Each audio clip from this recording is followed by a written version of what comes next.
the Aunty and Brain Tumours Talk Show on podcast.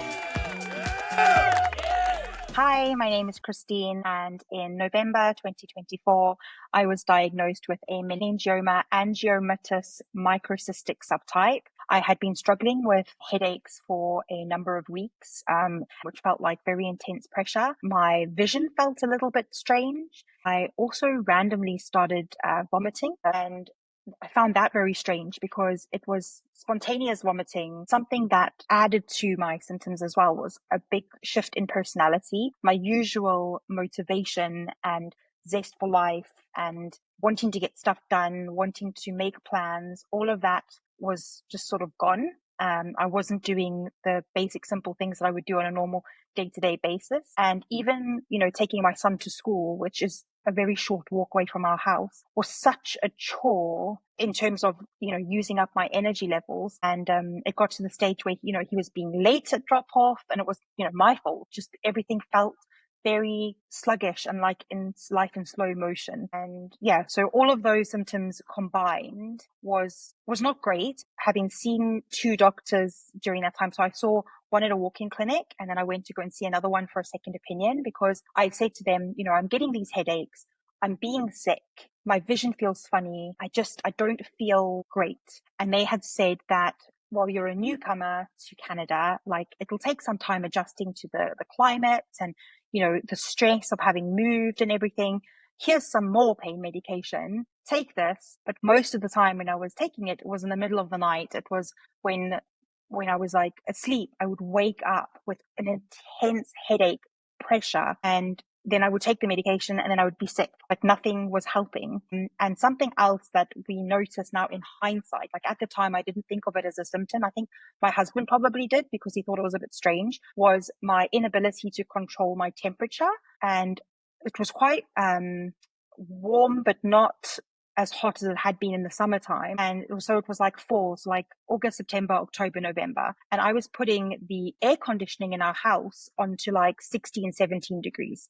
Even Steve was, he was just humoring me. He's like, I've got a comfortable duvet, I'm fine. So in hindsight, that was definitely a symptom as well. I was driving back from taking my son to a skating lesson, and suddenly out of nowhere, the car in front of me became two cars. Like my vision was no longer just funny or a little bit blurry. I wasn't just needing to strain. Like my eyesight was strange, and it kind of went back to kind of normalish. And I was only a few streets away from home. So I pulled in and parked the car in the garage. Immediately, I just went inside and I was like, I need to go to emergency and I need to get a scan. I need to get seen. Something is not right. And it was my husband that actually really encouraged that. He's like, this is not normal. If you put everything together, like, things are getting worse. And before that, we couldn't really imagine that they could get worse, because I'd felt it's very difficult to explain to somebody just how awful I'd felt. I'm glad I went when I did. So I just went inside and I got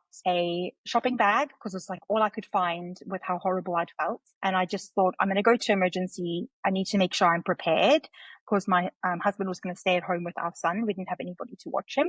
So I packed in some underwear, my phone charger, my glasses, toothbrush and toothpaste, a spare set of clothes, and I got an Uber to the hospital. And I was there from about lunchtime until 1:30 the following morning. And in that time, I was put on an IV of fluids, and I had to then go for a CT scan. And just before the CT scan, I was sick in the hospital.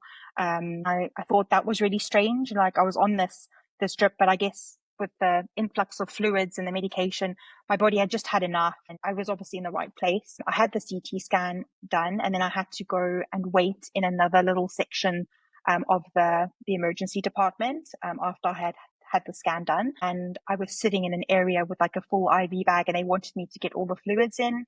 And then somebody came and asked me to come into a room, and he looked at me and he was white as a sheet, bless his heart. He'd seen a picture of Finley, my son, on my phone, and he just said, I'm so sorry, there's a big mass and lesion on your brain. And I don't know if it was like a feeling of like relief that, okay, I've been diagnosed with something. There's a reason I felt so horrific and it's not all been in my head, or if it was just shock. But my reaction was just, okay, right. So what's next? So he said that, in his opinion, he wants me to go to the brain specialty unit at the hospital. I said to him, I was like, do you want me, it's 1:30 in the morning. Do you want me to go home and then get some stuff together, tell my husband and stuff, and then make my way to the civic hospital after that? And he said, well, I'm a bit concerned that if you do that and you have a seizure because of the pressure that it's putting on your brain, there's no way more for it to grow, which is why you feel so bad. I'm worried that if you have a seizure, that you will go into a coma or really hurt yourself. And, we want you to be in the hospital ASAP so we can monitor you and get you in for surgery the soonest that we can. I think I was then kind of starting to understand the gravity of the situation. And I was like, right, okay, I'm not going to argue with this person. Like, he clearly knows what he's talking about and has my best interest at heart. So I just said, okay, let's make a plan. And he said, well, we've got a taxi on its way for you if you'll take it. And I was like, okay, that's fine. I don't have a lot of memory from that time. After that, I was moved into a more specialized, smaller unit, neuro acute care unit, I think. And the care there was exceptional. Like, they were monitoring me very, very closely. And this was to prepare me for the surgery. So this was on the Sunday and the Monday. And the Tuesday morning, first thing, I went for surgery. I felt very, very calm and very like, that they're going to fix me and this is going to be okay. Of course, before the surgery, I was told about all the things that could happen, that could go wrong. They explained that the tumor was on the right-hand side, and the frontal lobe, and they'd said like what that controlled, and they'd said about the risks of the surgery, what could happen. And, I just kind of took that as like, well, if I don't do anything, then what could happen? And the risks of that, in my opinion, were a lot more severe than what could happen during surgery. So I then, yeah, they came out, and very many of them were females, so they were women, and it was pretty cool because like I was like, wow, this is like girl power. There were anesthesiologists, nurses, and one of them was a surgeon as well. And then my main surgeon, he was wonderful, and he came out and reassured me and stuff as well. And I'd gone into the surgical room, which looked nothing like the surgical rooms on Grey's Anatomy. It was so funny. It was a very calm, relaxing situation, which sounds really wild to say. I was definitely feeling a bit nervous naturally. I was out of my comfort zone. I was worried about my modesty, as we would be. And I just wanted everything to be okay. And yeah, then I had the surgery. I was asleep, and then I woke up in recovery. And my recovery nurse was very sweet, very funny. I think he had to deal with me just being very, very chatty. I'd woken up and I was just full conversation, asking him all sorts of questions. And bearing in mind that this, it's a recovery unit for brain, and I'm not sure what other surgeries go there, but it's, quite an atmosphere of quiet and like eerie. I don't know, like it's, intense ICU, I suppose, of people coming out of surgery. And here I was just having this full on conversation with this guy. And I kept trying to sweet talk him into letting me have more water. I was so thirsty. Nothing could make me not thirsty. And he was kind of monitoring how much fluid I was taking in so that I wouldn't be sick. He's like, we want to make sure that we take you for a CT scan after your surgery, and we don't want you to vomit. You need to kind of pace yourself. And then he had some medication to give me, and he's like, well, it's your lucky minute. You're allowed to have a big sip of water with these tablets. And I was just so relieved. And like, that's my memory, which is, it's funny. And the other thing I remember as well, coming out of surgery, I was freezing cold, like waking me up. I was so cold. And then they ended up putting a whole bunch of like warm blankets and stuff on me, which made things a lot more comfortable. So after that, I was fine. And then when the recovery unit was happy that I was okay, I went for a CT scan to show that there was no residual tumor or anything left over, and that everything was okay with my brain. I then got wheeled back to where I was prior to my surgery, where my husband was waiting for me. And I think he was just so relieved that I was my normal, usual self, maybe a little bit sleepy and a little bit like, groggy, but I remembered him. I could speak. There wasn't a lot of like swelling or anything on my face yet because obviously I'd only just come out of surgery. I had like like a gauze bandage type thing on my head, and my hair was, I still had majority of my hair. I think just the fact that I could speak to him, that I recognized him, was I could visibly see the relief on his face when he was just like, she's okay. And that was quite emotional and heavy. And then from after that, I got put into a different ward. So it's like just a normal ward where you go after surgery. And I was there for, I think, another 4 days. And the staff there, the nurses there were amazing and, were really instrumental in my recovery. And I remember like not being very hungry, my jaw being quite sore.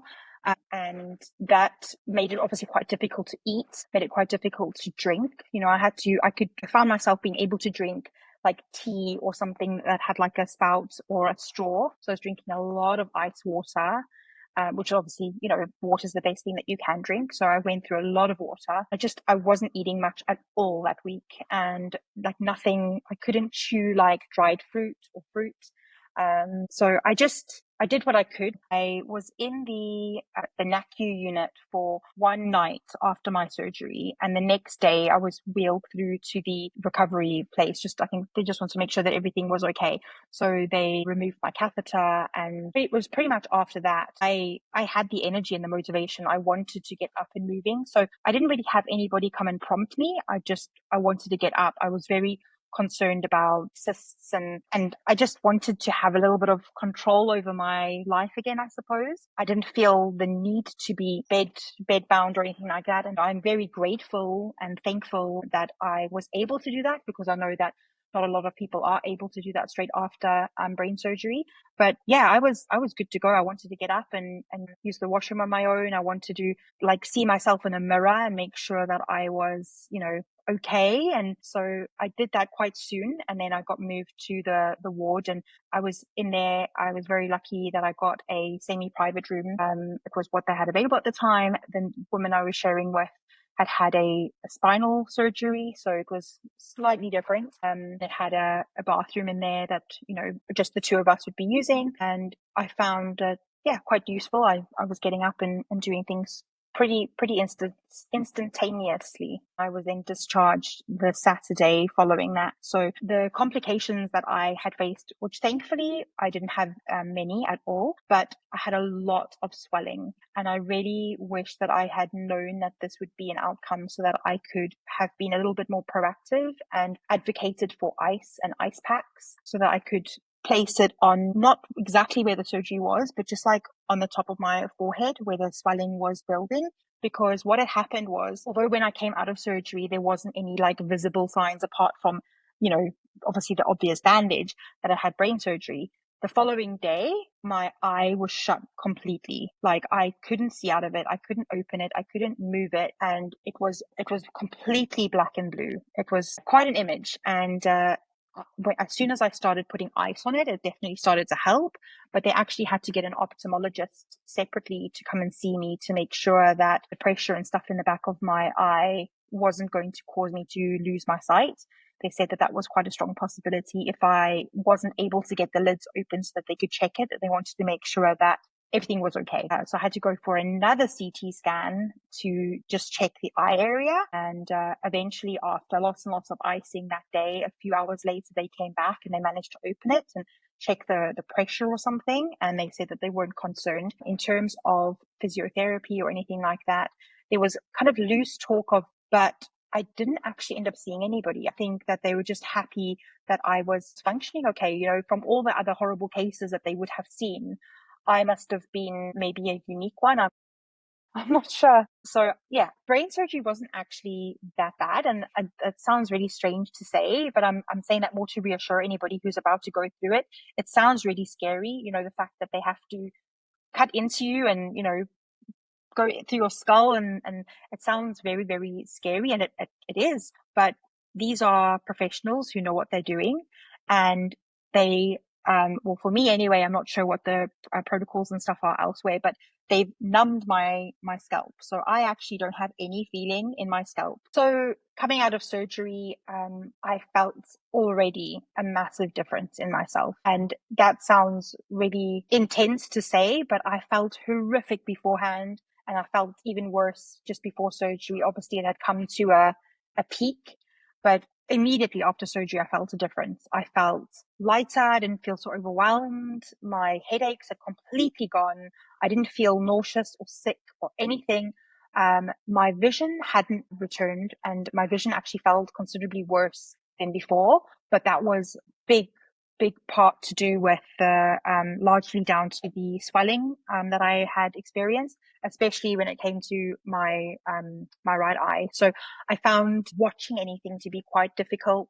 Reading was completely out of the question, but for some other reason, I was able to read messages on my phone. Like I'd adapted my phone to a certain way that I felt was comfortable to me. And I had managed to, do voice notes back and forth and that kind of thing. But the headaches had completely gone. So the medication that I was on for pain, they had given, I think it was Dilaudid. That's what it was. They'd given me that whilst I was in the hospital for pain. And every time the nurse came by and she's like, "Oh, rate your pain from like 1 to 10." And I would just be like, it's like a 3 or a 4.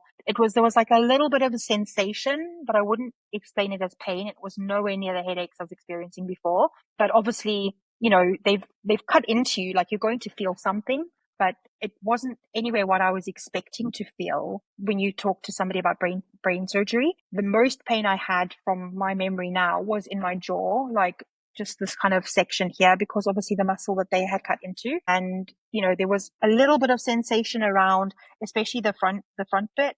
But over here along the top of my head where they had done the C-shaped, craniotomy, that was all numb. So they used a lot of numbing, and even now it's still numb. So the stitches were due to be taken out about 2 weeks after my surgery. And when I'd gone along and seen the nurse, she'd actually said to me, "You don't actually need to have these stitches removed. They are dissolvable. Some surgeons do them with staples, some surgeons do them with sutures, and some do them with dissolvables." So in the hospital itself, I'd had the stitches, which were now found to be dissolvable. And then on top of that, I had a gauze type of bandagey thing that was put in with 7 staples. So around day 3 after my surgery, the staples were removed with that gauze, and I was allowed to wash my hair and shower in the hospital. I think it was either that day or the day after. And only once I'd done that were they comfortable for me to then go home. But I was not in any fit state to kind of go home at that point. And I ended up staying for another few days to kind of make sure that my recovery and everything was going to plan. The reaction to the medication during that time, my mood was very all over the place. I was very hyperactive, but I was also very low and crying a lot, which was very out of character for me. And yeah, it turned out to be a reaction to the dexamethasone and the Keppra. And I wish that I had known that, just to know that all these moods and the ups and the downs and everything, it was just going to be temporary. It wasn't going to be for the length of time that it's going to take for my brain to heal, because that would have been a really tough number of months. But no, it will just continue for about 2 weeks. Sorry, I keep jumping back and forth. At my Zoom call with the doctor, after he'd given me the all clear, Stephen and I looked at one another and we were just so relieved that it was a meningioma grade 1. And this meant that there was no need for chemo or radiation or anything like that to follow, which that's massive news. Like that just changed what our future looked like in the months to follow. We had about 30 seconds, maybe 45 seconds of pure relief and gratitude and happiness. And then I went and ruined it all by saying to the surgeon, by the way, my incision, which I know I'd seen the nurse and she said that everything was okay and at the time was healing nicely, with the dissolvable stitches, she didn't have to take them out. And I'm a bit concerned because there's a little bit of my incision that doesn't seem to be healing like the rest of it all. And if I take some paper towel and I just like pat it, it sounds a bit like squelchy and there's like clear fluid coming from it. It's not pus. It doesn't smell. I don't think it's infected. I think it's fine. And he just cut me off and he's like, "Come in immediately." And I was like, okay, why? I was like, it's fine. I was wondering how it was going to heal. And I was like, oh, by the way, I also have a lot of swelling in my head, which I've been going on about for weeks and weeks. I had a lot of swelling, especially around this area here, just underneath where they had cut. And it was like squishy. You could actually see me indented. It was very real, which the swelling itself, I believe, was normal. And that did eventually go and it was fine. And I did use a lot of ice packs and everything to help with that. But yeah, he wanted me to come into emergency immediately to then have a MRI done again and blood tests. And I kind of felt like this is a bit extreme, a bit excessive. Like, surely the nurse could just, take a look at it and make sure it's okay. But no, he wanted me to go through all the steps. He wanted his resident to take a look at it. So this was 10 o'clock. By the 10 o'clock in the morning on the Friday, by the time I got to emergency with an Uber, parking over there is an absolute nightmare. So I thought, we should just get an Uber. And I also wasn't allowed to drive yet. He hadn't given me the all clear. So I had to just be patient. So I waited in emergency and I was there for a long, long time. It wasn't until the afternoon that I actually finally got seen and had an MRI done and had my bloods done. And his resident had taken a look at it and said, yes, there is a sign of a small infection. We're going to send this away to the lab to just double check and stuff. And he's like, but usually if it's an infection, good wound care and good wound care and some antibiotics, strong course of antibiotics, all sorted out. And I was like, right, okay, thank you very much. And I found it a little bit painful. Like my scalp was still numb and tingly, but where he had cleaned and essentially removed any kind of scabs or stitches that was still remaining, that was a little bit sore. And I was like, okay, this is tingly. And I looked in the mirror and I'm like, well, quite obvious that I've had brain surgery. It just looked a bit angry after he'd fiddled around with it. And he sent me back to the waiting room to wait, which, again, took a long time. And then he called me back in again and he said, okay, so it is an infection. Your blood markers are showing infection. And the MRI that we've had done is showing infection as well. And it looks like we're going to have to open you up again and do an antibiotic wash. And all the sort of positivity that had seen me through the last 6 weeks, all the kind of, we're at the end, we're going to go for our celebratory meal. I'm going to be able to drive us again. All of that just disappeared. And I was just so low. I was like, I can't believe this. This is just so rubbish. And I was like, but, remembering that the fact is okay, I didn't find the surgery part of things that bad. It'll be okay. But trying to prepare myself for the recovery of what's to come, already knowing and experiencing it, that felt very, very overwhelming. And so I was sat in the room and I was just sort of alone with my thoughts. And then my surgeon came in and he had said, Christine, I'm so sorry that I brought you in this morning. It was meant to be good news, but, it is an infection and that I'd have to go through surgery. Antibiotics and wound care would not be enough. And basically the surgery would involve opening up the incision again and doing an antibacterial wash and then putting everything back in again. And I'd asked him, I was like, okay, so you mean by opening me up again, you mean actually essentially doing the surgery again? And he was like, yes, well, it will be a much shorter surgery because we won't actually have to remove any sort of tumor or anything. But, we have to open everything up and make sure that all the infection and stuff is gone. And I was in shock, like any sort of positivity or, happiness or on the high that it's not cancer, I'm going to be okay. That was kind of overshadowed by this feeling of dread and I can't believe I have to go through this again. And there's also a feeling of shame or something that you caused this infection by not following the rules or something. And I now know that's obviously definitely not the case. I was following all the rules. I washed my hair every single day, like told, used a fresh towel every single day, never touched it without clean hands, that kind of thing. And the surgeon came in to see me afterwards and he's like, Christine, I'm so sorry that you're having to go through this. And he actually gave me a hug and I actually ended up crying which was again out of character for me. I'm not a tearful person. And I just had enough.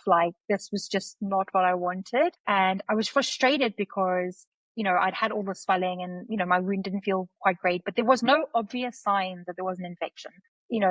I was like, if I'd, come in 2 weeks earlier and really pushed and advocated to get seen again, maybe some antibiotics could have helped, as a preemptive measure or something. What could have, would have, should have. There's no point in wasting energy thinking like that. I was in the best place and they were going to hopefully sort me out moving forward. But the surgeon then sat down and explained, and he was great and we had a very good rapport with one another, and he was quite frank.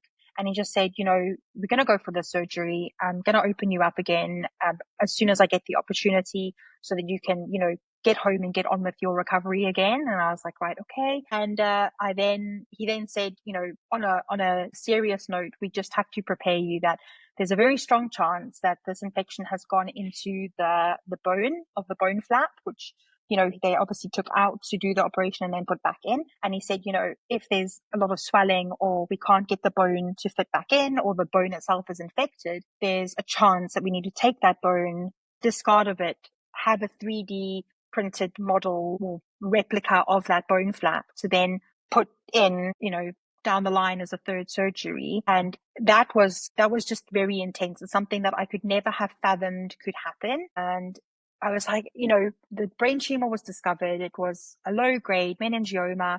I was so close. Like I was starting to get like the little like hairs that were growing back where they'd shaved, and like, I was going to be able to drive again and everything. And all of that was just wiped away.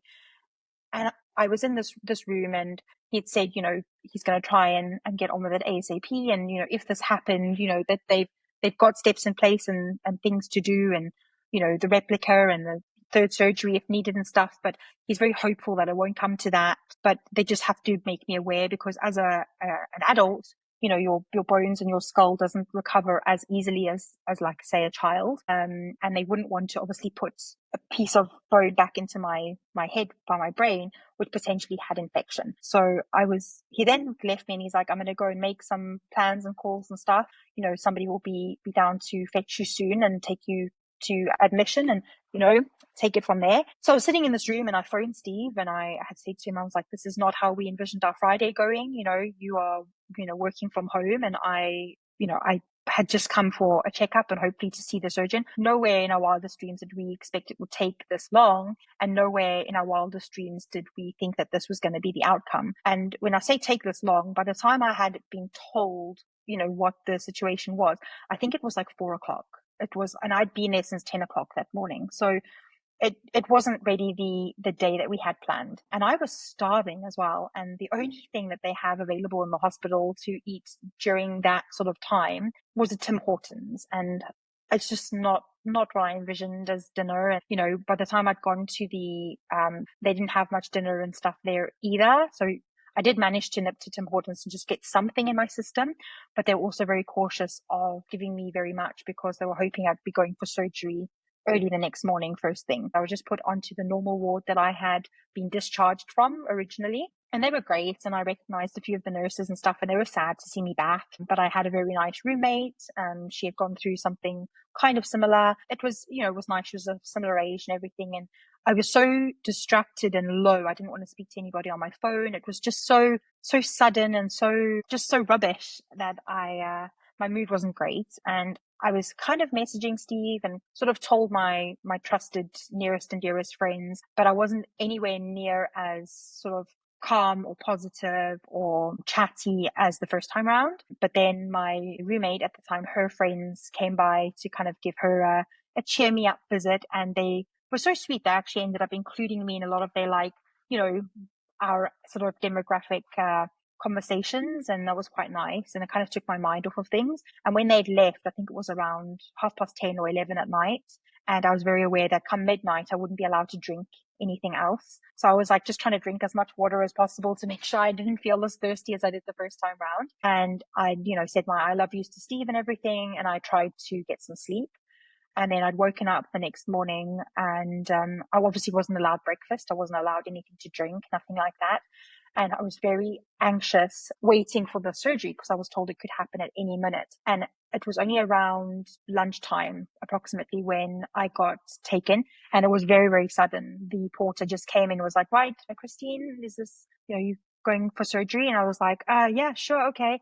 So I kind of like scrambling to get all my stuff done, make sure that, my valuables were put away in like a drawer or something. And yeah, just go in and hope for the best. So I'd gone for the second surgery. I was definitely not as calm or comfortable as I was the first time round. And I think, I was very aware that they were squeezing me in during the festive period, and it was classed as emergency. They want the infection to get much worse. And I did feel like a sense of rush and a sense of, you know, we kind of need to get this done. And my surgeon made an extra special effort to kind of come out of the operating room and see me in the corridor before taking me in and reassuring me that after this, that's it. And he also comforted me by saying that the MRI, although it showed fluid and infection, he couldn't see any trace of the previous tumor or cyst or anything like that. So he's like, just to reassure you, when this is done, you're done. Then an anesthesiologist came out, and she was incredible as well. Wasn't the same one as the first time, but she was fantastic. She spent a long time checking questions like my height, my weight, medical conditions, all that kind of thing, to make sure that she was giving me the right medication to keep me under. And she was just such a calming influence as well.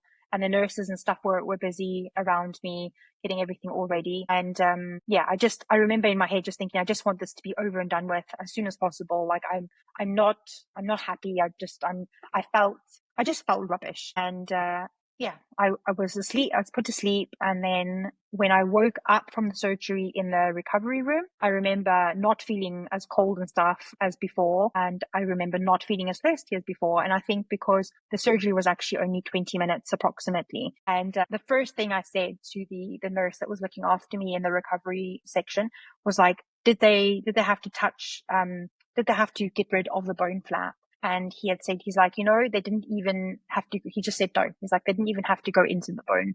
He said it was surface level. They cleared it out, stitched you back up, and they sent you here. You are fine. And the relief, I was just like, right, okay, I can deal with anything now. Like, it's fine. And I went back to the recovery and I switched my phone on. And because he didn't have anybody to watch my son, my husband couldn't be there for me coming out. But he did have a plan later on for childcare that he could leave my son and then come and see me. And it wasn't too much longer after I'd woken from surgery, but he didn't have the same availability or luxury as the first time around where he could just be there waiting. And that was fine. Like, it kind of gave me the opportunity to just be wheeled into my room. And at this point, my roommate had been discharged.